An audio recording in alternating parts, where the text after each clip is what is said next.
নমস্কাৰ আপুনি চাই আছে লাইভ আৱাৰ মই জয়ন্ত মাধৱ গোস্বামী আজি মহাৰাষ্ট্ৰ আৰু ঝাৰখণ্ড বিধানসভাৰ ভোট গ্ৰহণ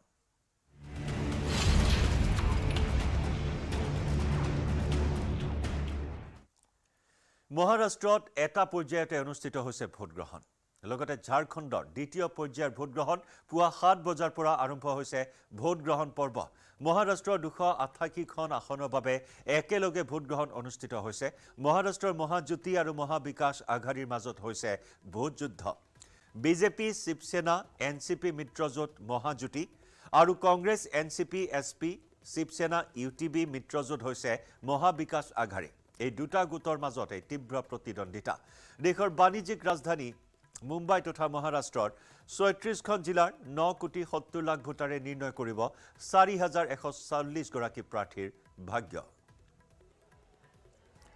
মহাৰাষ্ট্ৰত বিজেপিয়ে ১৪৯খন আসনত প্ৰতিদ্বন্দ্বিতা কৰাৰ বিপৰীতে একনাথ সিন্ধে নেতৃত্বাধীন শিৱসেনাই ৮১খন আসনত আৰু অজিত পাৱাৰ নেতৃত্বাধীন এনচিপিয়ে ৫৯খন আসনত প্ৰতিদ্বন্দ্বিতা কৰিছে বিপৰীতে কংগ্ৰেছে ১০১খন আসনত প্ৰতিদ্বন্দ্বিতা উদ্ধৱ ঠাকৰেৰ শিৱসেনাই ৯৫খন আসনত প্ৰতিদ্বন্দ্বিতা আৰু শৰদ পাৱাৰ নেতৃত্বাধীন এনচিপিয়ে ৮৬খন আসনত প্ৰতিদ্বন্দ্বিতা কৰিছে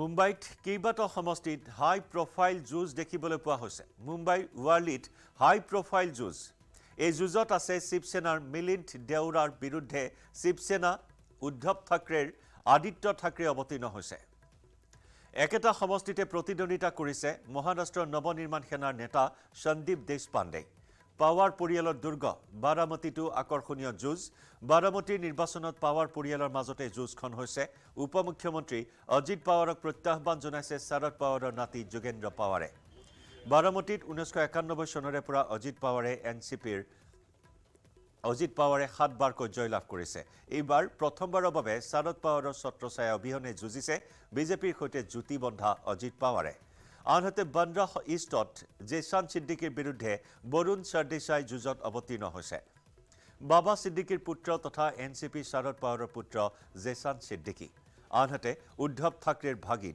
বৰুণ সৰদেশাই কপ্ৰি পাছপাকহাদি সমষ্টিত বৰ্তমানৰ মুখ্যমন্ত্ৰী একনাথ সিন্ধে প্ৰতিদ্বন্দ্বিতা কৰিছে শিৱসেনাৰ নেতাগৰাকী শিৱসেনা ইউটিবিৰ কেডাৰ দিঘেই প্ৰত্যাহ্বান জনাইছে কেডাৰ দিঘে একনাথ সিন্ধেৰ একালৰ ৰাজনৈতিক দিগদৰ্শক তথা শিৱসেনাৰ নেতা প্ৰয়াত আনন্দ দিঘেৰ ভতিজা আনহাতে নাগপুৰ দক্ষিণ পশ্চিম সমষ্টিত পূৰ্বৰ মুখ্যমন্ত্ৰী তথা বৰ্তমানৰ উপমুখ্যমন্ত্ৰী দেৱেন্দ্ৰ ফাড়নবিছৰ প্ৰতিদ্বন্দ্বিতা ফাড়নবিছক প্ৰত্যাহ্বান জনাইছে কংগ্ৰেছ প্ৰাৰ্থী গুডাধে পাটিলে নাগপুৰ সমষ্টিটোৰ পৰা ষষ্ঠবাৰৰ বাবে ফাড়নবিছে প্ৰতিদ্বন্দ্বিতা কৰিছে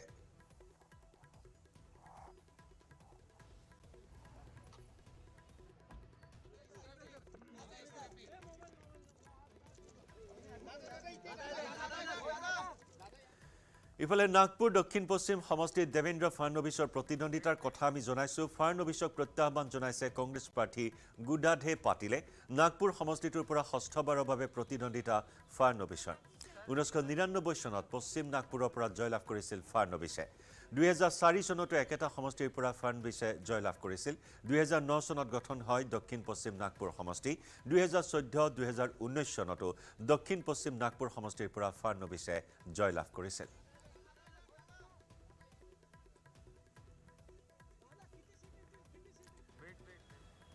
আৰু আজিৰ এই ভোট গ্ৰহণ প্ৰক্ৰিয়াত দেখিবলৈ পোৱা হ'ল কেইবাগৰাকীও তাৰকাক ক্ৰিকেটৰ তাৰকা বলিউডৰ কেইবাগৰাকীও চেলিব্ৰিটিয়ে ভোটাধিকাৰ সাব্যস্ত কৰিবলৈ পুৱাই ওলাই আহিল ভোট গ্ৰহণ কেন্দ্ৰলৈ এয়া মাষ্টাৰ ব্লাষ্টাৰ শচীন তেণ্ডুলকাৰ ভোটাধিকাৰ সাব্যস্ত কৰাৰ দৃশ্য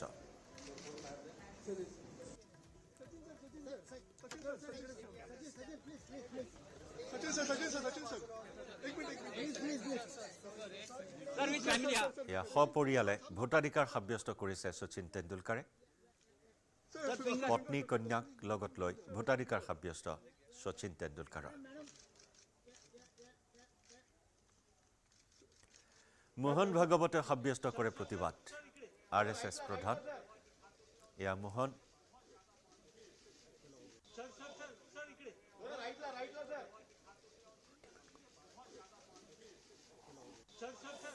ক্ষমা কৰিব ভোটাধিকাৰ সাব্যস্ত কৰে শচীন তেণ্ডুলকাৰে পৰিয়ালে আনহাতে এয়া মোহন ভাগৱতে এনেদৰে ভোটাধিকাৰ সাব্যস্ত কৰিছে ভোটাধিকাৰ সাব্যস্ত কৰি কেমেৰাৰ সন্মুখত পজ দিছে ফটোৰ বাবে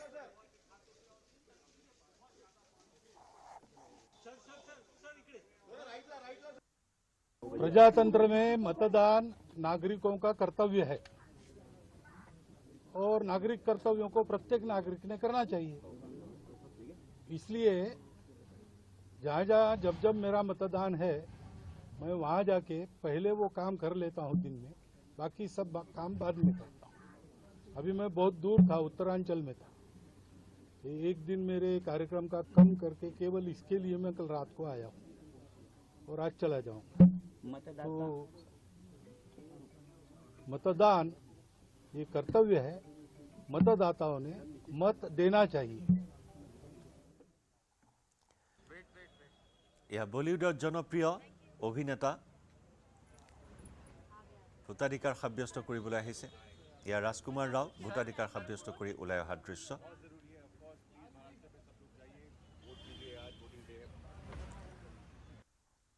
সাংসদ সুপ্ৰিয়া সুলে ভোটাধিকাৰ সাব্যস্ত কৰিবলৈ আহিছে বহু হাই প্ৰফাইল নেতা বলিউড সেলিব্ৰিটি সকলে আজি ভোটাধিকাৰ সাব্যস্ত কৰিছে 288খন আসনৰ বাবে এটা পৰ্যায়ত একেলগে অনুষ্ঠিত হৈছে ভোট গ্ৰহণ ইয়া সাংসদ সুপ্ৰিয়া সুলে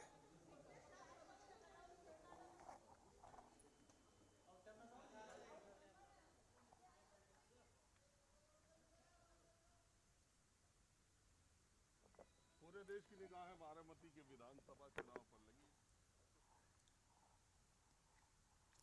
আনহাতে আজি ঝাৰখণ্ড বিধানসভা নিৰ্বাচনৰ দ্বিতীয় পৰ্যায়ৰ ভোট গ্ৰহণ 38খন আসনৰ বাবে ভোটাৰে সাব্যস্ত কৰিছে ভোটাধিকাৰ কেইবাজনো হেভিৱেট প্ৰাৰ্থীৰ আজি ভাগ্য নিৰ্ণয় হ'ব তাৰ ভিতৰত আছে মুখ্যমন্ত্ৰী হেমন্ত সোৰেন বিজেপি নেতা বাবুলাল মাৰাণ্ডী কল্পনা সোৰেন সীতা সোৰেন দ্বিতীয় পৰ্যায়ৰ নিৰ্বাচনত ভাগ্য নিৰ্ণয় হ'ব 588 গৰাকী প্ৰাৰ্থীৰ ইয়াৰ ভিতৰত 472 জন পুৰুষ প্ৰাৰ্থী 55 গৰাকী মহিলা প্ৰাৰ্থী আছে ভোট গ্ৰহণ কেন্দ্ৰসমূহত গঢ়ি তোলা হৈছে কটকটীয়া নিৰাপত্তা বেষ্টনী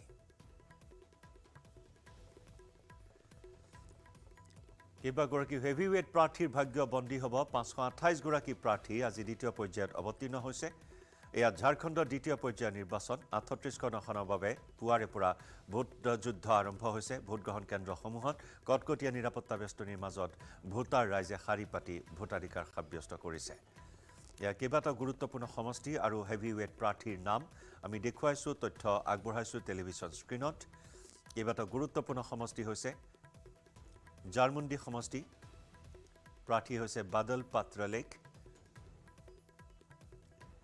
গুৰুত্বপূৰ্ণ প্ৰাৰ্থী ৰণধীৰ সিং সাৰথ সমষ্টিৰ এগৰাকী হেভিৱেট প্ৰাৰ্থী প্ৰদীপ যাদৱ পুৰায়াহাট সমষ্টিৰ পৰা প্ৰতিদ্বন্দ্বিতা কৰিছে মহেশপুৰ সমষ্টিৰ পৰা ষ্টিফেন মাৰাণ্ডীৰ প্ৰতিদ্বন্দ্বিতা বসন্ত সোৰেন দুমকা সমষ্টিৰ পৰা হেভিৱেট প্ৰাৰ্থী হিচাপে প্ৰতিদ্বন্দ্বিতা লয়ছ মাৰাণ্ডী জামা সমষ্টিৰ পৰা আগবঢ়াইছে প্ৰতিদ্বন্দ্বিতা হেমলাল মুৰ্মু লিট্টিপাৰা সমষ্টিৰ পৰা প্ৰতিদ্বন্দ্বিতা মথুৰা মাহাতো টুণ্ডি সমষ্টিৰ পৰা আগবঢ়াইছে প্ৰতিদ্বন্দ্বিতা চন্দকিয়াৰী সমষ্টিৰ শক্তিশালী প্ৰাৰ্থী হৈছে অমৰ বাউৰী গণ্ডে সমষ্টিৰ পৰা প্ৰাৰ্থী কল্পনা সোৰেনৰ প্ৰতিদ্বন্দ্বিতা আৰু ঝাৰখণ্ডৰ নিৰ্বাচনে বিশেষ গুৰুত্ব বহন কৰিছে কাৰণ অসমৰ মুখ্যমন্ত্ৰী ডক্টৰ হিমন্ত বিশ্ব শৰ্মায়ো ঝাৰখণ্ড বিধানসভা নিৰ্বাচনত সৰ্বশক্তি প্ৰয়োগ কৰিছে এইবাৰ চানমাৰী আৰক্ষীৰ জালত চোৰৰ দল পথৰ নিৰ্মাণ কাৰ্যত ব্যৱহৃত সামগ্ৰী চুৰি কৰা এটা বৃহৎ দলক উৎখাত কৰে চানমাৰী আৰক্ষীয়ে দলটোৰ মুঠ 11টা চোৰক কৰায়ত্ব কৰে চানমাৰী আৰক্ষীয়ে দীৰ্ঘদিন ধৰি দলটোৱে চুৰি কৰি আহিছিল ফুটপাথৰ মেনহোলৰ লোহাৰ কভাৰ ধৃত চোৰকেইটা চন্দ্ৰ গয়াৰী চন্দন দত্ত উত্তম দত্ত জিতেন দাস সানি চক্ৰৱৰ্তী ৰাজেন বড়ো লগতে জালত পৰিছে আজাৰ আলী আজিউব খান জেহেৰুল আলী অমিত কুমাৰ সিন্ধ অনিল গোয়েঙ্কা চুৰি কাৰ্যত ব্যৱহাৰ কৰা এখন মালবাহী বাহনত জব্দ কৰে আৰক্ষীয়ে মহানগৰীৰ বিভিন্ন স্থানৰ পৰা লোহাৰ সামগ্ৰী চুৰি কৰি ভৰলুমুখৰ এটা দলক গতাই দিছিল চুৰি সামগ্ৰীখিনি আৰু তাৰ পিছত চুৰি সামগ্ৰীসমূহ চাংচাৰী ঘগ্ৰাপাৰ ৰঙিয়া আদি ঠাইলৈ সৰবৰাহ কৰে অধিক তথ্যৰ বাবে চোৰকেইটাক বৰ্তমান মাৰাথন জেৰা চলাইছে আৰক্ষীয়ে হতিত সাংবাদিক ভাস্কৰ জ্যোতি শইকীয়াৰ সৈতে আমি সংযুক্ত হৈছো পোনপটীয়া সম্প্ৰচাৰত ভাস্কৰ এটা বৃহৎ গ্যাং য'ত লোহাৰ এইসমূহ কভাৰ চুৰি কৰি এক প্ৰকাৰ সন্ত্ৰাস চলাইছিল এই গ্যাংটোৱে শেহতীয়াকৈ আৰু কি তথ্য লাভ কৰা হৈছে এই গ্যাংটো সন্দৰ্ভত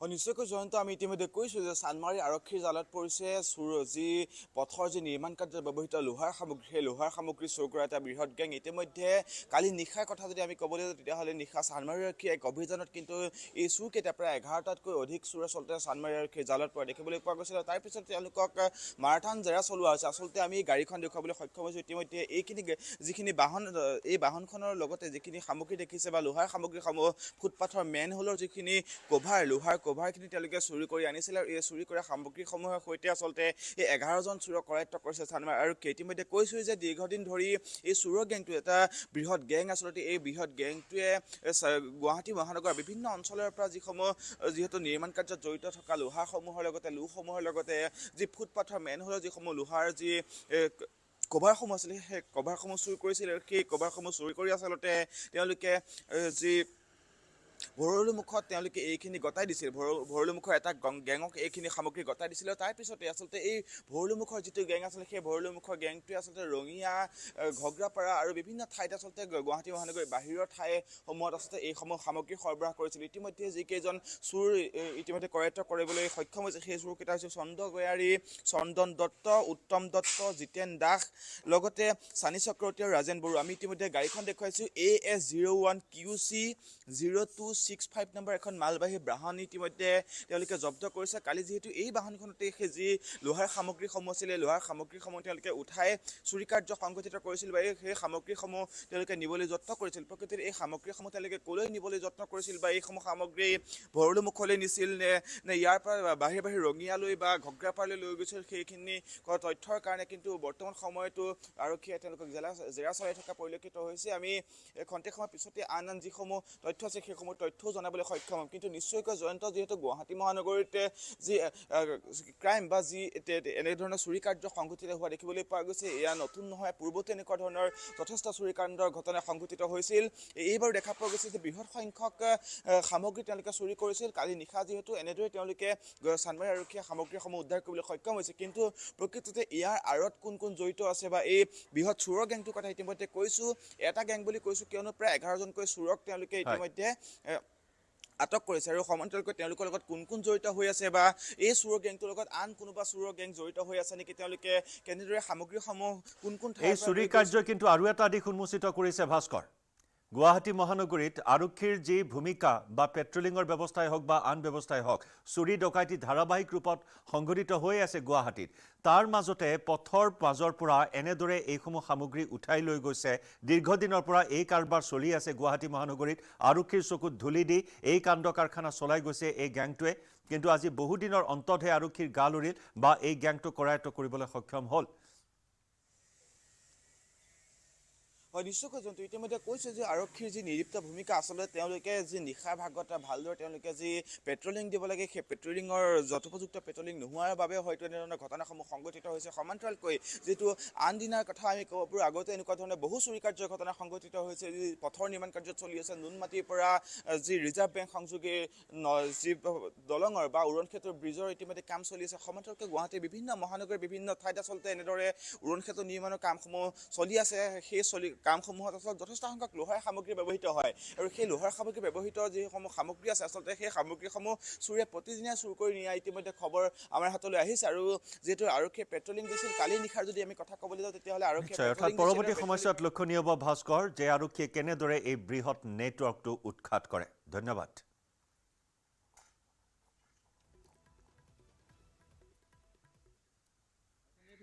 Coming up, presented by Italian olive oil আৰু ভেষজৰ গুণেৰে সমৃদ্ধ Jack olive oil body oil বাক্সাৰ মুছলপুৰত সুৰামত্ত অতিৰিক্ত আয়ুক্তৰ উদ্ভণ্ডালি সবিশেষ আগবঢ়াওক খন্তেক পিছতে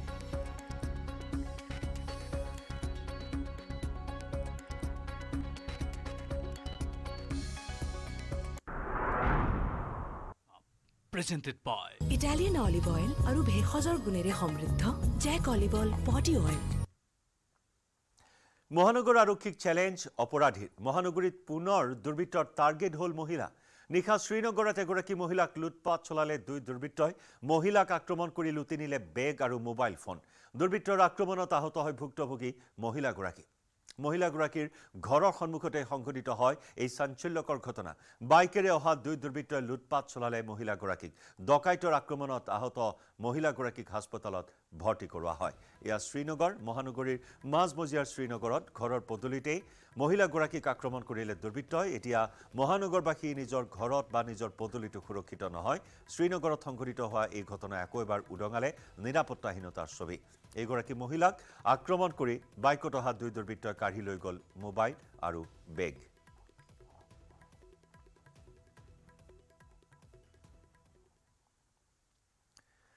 ইফালে মহানগৰীৰ ৰাজগড়ত মহিলাক লুটপাট চলোৱা ডকাইতক গ্ৰেপ্তাৰ। চানমাৰী আৰক্ষীৰ জালত পৰিছে মূল অভিযুক্ত ভাস্কৰ কলিতা। অস্ত্ৰসহ চানমাৰী আৰক্ষীয়ে গ্ৰেপ্তাৰ কৰে ভাস্কৰক। ধৃত ভাস্কৰৰ ঘৰ নগাঁৱৰ কামপুৰত। এতিয়াও পলাতক ভাস্কৰ কলিতাৰ আনটো সহযোগী। ৰাজগড়ৰ 12 নম্বৰ বাইলেনত সংঘটিত হৈছিল লুটপাটৰ ঘটনা। এগৰাকী মহিলাৰ ডিঙিত চোকা অস্ত্ৰ থৈ কাঢ়ি নিছিল সোণৰ চেইন। ববিতা দাস নামৰ মহিলাগৰাকীৰ ডিঙিত অস্ত্ৰ থৈ লুটি লৈ গৈছিল চেইন। দীৰ্ঘদিন ধৰি ৰাজগড়ত ভাস্কৰে চলাইছিল সন্ত্ৰাস। চিচি কেমেৰাৰ ভিজুৱেলৰ আধাৰত আৰক্ষীয়ে অভিযান চলাই তদন্ত চলাই মূল কালপ্ৰিট ভাস্কৰ কলিতাক গ্ৰেপ্তাৰ কৰিবলৈ সক্ষম হয়। চোকা অস্ত্ৰসহ ভাস্কৰ কলিতাক গ্ৰেপ্তাৰ কৰা হৈছে। এনেদৰে দীৰ্ঘদিন ধৰি এই ভাস্কৰ কলিতা আৰু আন সহযোগীয়ে ৰাজগড় অঞ্চলত সন্ত্ৰাসৰ সৃষ্টি কৰিছিল। চানমাৰী জোৰত ৰাজগড় বিভিন্ন প্ৰান্তত এই গেংটোৱে বিভিন্ন সময়ত প্ৰাতঃভ্ৰমণলৈ যোৱা মহিলাসকলক টাৰ্গেট কৰি লৈ ডিঙিত চোকা অস্ত্ৰ থৈ লুটি লৈ যায় সোণৰ চেইন। আৰু অৱশেষত জালত পৰিল আৰক্ষীৰ এই কালপিট এই দুৰ্বৃত্ত। ভাস্কৰ কলিতা নামৰ মূল কালপিটক কৰায়ত্ব কৰা হৈছে। আন এটা সহযোগী দুৰ্বৃত্তক এতিয়াও কৰায়ত্ব কৰিব পৰা নাই। এয়া চিচি কেমেৰাত বন্দী হোৱা ভিজুৱেলৰ আধাৰত অভিযান চলাই আৰক্ষীয়ে গ্ৰেপ্তাৰ কৰিলে মূল অভিযুক্ত ভাস্কৰ কলিতাক।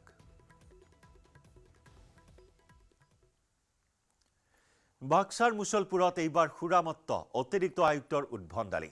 মুছলপুৰৰ এডিসি জিতু কুমাৰ বৰ্মনৰ বাহন দুৰ্ঘটনাগ্ৰস্ত। সুৰামত্ত অৱস্থাত বাহন চলাই দুৰ্ঘটনাত পতিত হয় এডিসিগৰাকী। এখন 4চকীয়া বিলাসী বাহন আৰু এখন বাইক মহতিয়াই নিয়ে এডিসিৰ বাহনে। দুৰ্ঘটনা সংঘটিত কৰিয়েই পলায়ন কৰে এডিসি জিতু কুমাৰ বৰ্মন। দুৰ্ঘটনাক কেন্দ্ৰ কৰি উত্তপ্ত পৰিস্থিতিৰ সৃষ্টি হয়। সৌভাগ্যক্ৰমে হতাহত নহল কোনো লোক। বাহনখনৰ নম্বৰ AS01EG 8512। অতিৰিক্ত আয়ুক্তগৰাকী সুৰামত্ত অৱস্থাত থকাৰ অভিযোগ স্থানীয় ৰাইজৰ। আমি মানে ইয়াতে প্ৰগ্ৰামৰ কাৰণে ৰিহাৰ্চেল কৰি আছিলোঁ। ৰিহাৰ্চেল কৰি থাকোঁতে আমি মানে গাড়ী আৰু বাইকটো হিট কৰা চাউণ্ড শুনিলোঁ। শুনি পেলাই আমি দৌৰি আহিলোঁ। দৌৰি আহি পেলাই দেখিলোঁ কি মানে গাড়ীটো খুন্দাই দিলে। কাৰ গাড়ী খুন্দাইছে?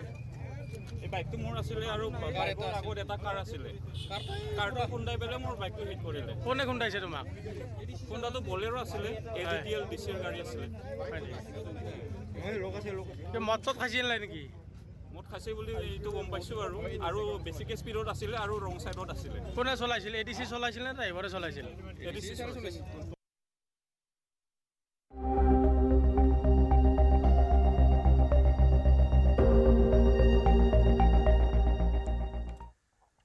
শ্ৰীভূমি কৰিমগঞ্জ জিলাৰ নাম সলনি।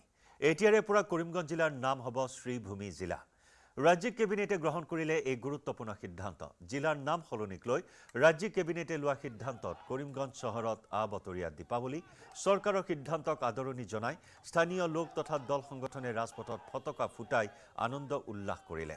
কৰিমগঞ্জ শব্দৰ কোনো আভিধানিক অৰ্থ নাই আৰু সেইবাবে চৰকাৰে নাম সলনি কৰাৰ সিদ্ধান্ত লোৱা বুলি মন্তব্য মুখ্যমন্ত্ৰী ডক্টৰ শৰ্মাৰ। ইপিনে দীৰ্ঘদিনীয়া দাবীক কেবিনেটে মান্যতা দিয়াক লৈ বিজেপি চৰকাৰক ধন্যবাদ আৰু কৃতজ্ঞতা জ্ঞাপন কৰে কৰিমগঞ্জৰ জনতাই। কৰিমগঞ্জ জিলাৰ নাম সলনি কৰি শ্ৰীভূমি ৰখাক লৈ প্ৰতিক্ৰিয়া ব্যক্ত কৰিলে ভিন্নজনে। আনহাতে পৰ্যায়ক্ৰমে সলনি হ'ব ৰাজ্যৰ বহু গাঁও অঞ্চলৰ নামো। যিসমূহ নামে ইতিহাসক প্ৰতিনিধিত্ব নকৰে সেই নাম সলনিৰ পদক্ষেপ ৰাজ্য চৰকাৰে গ্ৰহণ কৰিব। কেবিনেটে আজি আমাৰ কেবিনেটৰ বৈঠকত কৰিমগঞ্জ জিলাৰ নাম আমি শ্ৰীভূমি জিলালৈ শ্ৰীভূমি জিলা বুলি নতুনকৈ নামাংকন কৰিছোঁ। এতিয়াৰ পৰা কৰিমগঞ্জ জিলা শ্ৰীভূমি জিলা হিচাপে নামাঙ্কিত হ'ব আৰু আজি কেবিনেটে তাৰ ওপৰত আমাৰ সিদ্ধান্ত গ্ৰহণ কৰিছে।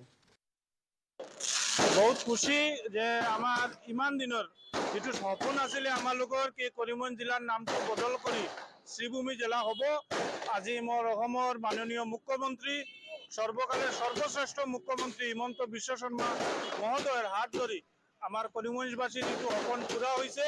আমি মাননীয় মুখ্যমন্ত্রী মহোদয়ক আমি বিশেষভাবে ধন্যবাদ জানাই। এই করিমগঞ্জ জিলাক শ্রীভূমি জিলা বুলি ডিক্লেয়ার করার কারণত মোৰ অসমৰ মাননীয় মুখ্যমন্ত্ৰী ডাঙৰীয়াই ইমান সুন্দৰ এখন মানে ধুনীয়া ডিচিজন লৈছে। ইয়াৰ কাৰণে মই শ্ৰীভূমি জিলাৰ পৰা মাননীয় মুখ্যমন্ত্ৰী ডক্টৰ হিমন্ত বিশ্ব শৰ্মা মহোদয়ক অনন্ত ধন্যবাদ জ্ঞাপন কৰিছো আৰু লগতে মোৰ কৰিমগঞ্জৰ দুপলাকী বিধায়ক, মোৰ ৰাজ্যসভা সাংসদ আৰু মোৰ লোকসভা সাংসদ সকলোকক মই আজি ধন্যবাদ জ্ঞাপন কৰিছো শ্ৰীভূমি জিলাৰ পৰা। ইফালে ফেব্ৰুৱাৰীত অসমলৈ আহিব প্ৰধানমন্ত্ৰী নৰেন্দ্ৰ মোদী। অসম আন্তঃগাঁথনি বিনিয়োগ সন্মিলনত ভাগ ল'ব প্ৰধানমন্ত্ৰী মোদীয়ে। 24 আৰু 25 ফেব্ৰুৱাৰীত অনুষ্ঠিত হ'ব অসম আন্তঃগাঁথনি বিনিয়োগ সন্মিলন 2025। গুৱাহাটীত অনুষ্ঠিত হ'ব অসম আন্তঃগাঁথনি বিনিয়োগ সন্মিলন। 24 ফেব্ৰুৱাৰীত অসম আন্তঃগাঁথনি বিনিয়োগ সন্মিলনত ভাগ ল'ব মোদীয়ে। আমি অহা 24 ফেব্ৰুৱাৰী তাৰিখে প্ৰধানমন্ত্ৰী নৰেন্দ্ৰ মোদী ডাঙৰীয়াৰ উপস্থিতিত Assam investment and infrastructure summit অৰ্থাৎ ইয়াত ইনভেষ্টমেণ্টৰ ওপৰতো গুৰুত্ব দিয়া হ'ব আৰু নতুন ইনফ্ৰাষ্ট্ৰাকচাৰ বনোৱাৰ ওপৰতো গুৰুত্ব দিয়া হ'ব। Assam investment and infrastructure summit যিখন দ্বিতীয় হ'ব। প্ৰথমখন অকল ইনভেষ্টমেণ্টৰ ওপৰত গুৰুত্ব আছিলে। আমাৰ দ্বিতীয় যিখন সামিট হ'ব সি ইনভেষ্টমেণ্টো থাকিব, ইনফ্ৰাষ্ট্ৰাকচাৰো থাকিব। এই সামিট আমি 24 ফেব্ৰুৱাৰীত কৰিবৰ বাবে সিদ্ধান্ত গ্ৰহণ কৰিছোঁ আৰু ইতিমধ্যে এই দ্বিতীয় ইনভেষ্টমেণ্ট সামিটখনতো প্ৰধানমন্ত্ৰী নৰেন্দ্ৰ মোদী ডাঙৰীয়াই অংশগ্ৰহণ কৰাৰ কাৰণে সন্মতি প্ৰকাশ কৰিছে। জানুৱাৰীৰ প্ৰথম সপ্তাহতে ৰাজ্যত হ'ব পঞ্চায়ত নিৰ্বাচন। দুটা পৰ্যায়ত অনুষ্ঠিত হ'ব পঞ্চায়ত নিৰ্বাচন। 10 ফেব্ৰুৱাৰীৰ ভিতৰত শেষ হ'ব পঞ্চায়ত নিৰ্বাচনৰ প্ৰক্ৰিয়া। কেবিনেট বৈঠকৰ অন্তত ঘোষণা মুখ্যমন্ত্ৰীৰ। দ্বিতীয়তে কেবিনেটত আজি আমাৰ পঞ্চায়ত নিৰ্বাচন লৈ খুব বিতংকৈ আলোচনা হয় আৰু পঞ্চায়ত নিৰ্বাচনৰ ভোটাৰ তালিকা 30 ডিচেম্বৰৰ আগতে প্ৰকাশ কৰাৰ বাবে কেবিনেটত সিদ্ধান্ত গ্ৰহণ কৰা হয় আৰু 30 ডিচেম্বৰত যদি ভোটাৰ তালিকা প্ৰকাশ পায় তেনেহ'লে আমি 10 ফেব্ৰুৱাৰীৰ আগতে নিৰ্বাচন সমাপ্ত কৰিব পাৰিম। নিৰ্বাচনৰ শিডিউল 30 ডিচেম্বৰত ভোটাৰ তালিকা প্ৰকাশ কৰা হ'ব আৰু জানুৱাৰী মাহৰ প্ৰথম সপ্তাহতে নিৰ্বাচন ঘোষণা কৰা হ'ব। নিৰ্বাচন দুটা পৰ্যায়ত অনুষ্ঠিত কৰা হ'ব। আমাৰ লক্ষ্য থাকিব যাতে 10 ফেব্ৰুৱাৰীৰ আগতে গোটেই নিৰ্বাচনৰ প্ৰক্ৰিয়াটো শেষ হৈ যায়। Coming up, presented by Italian olive oil আৰু ভেষজৰ গুণেৰে সমৃদ্ধ Jack olive oil body oil. বিত্তীয় প্ৰতিষ্ঠানৰ অমানৱীয় কাণ্ড সৰ্বস্ব হেৰুৱালে এটা পৰিয়ালে। সবিশেষ আগবঢ়াম লাইভ আৱাৰৰ পৰৱৰ্তী অংশত।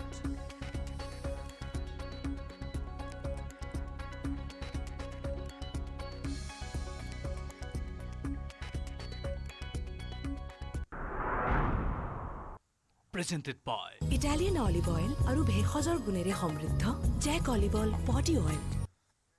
লাইভ আৱাৰত সময় হৈছে এটা চমু বাণিজ্যিক বিৰতিৰ।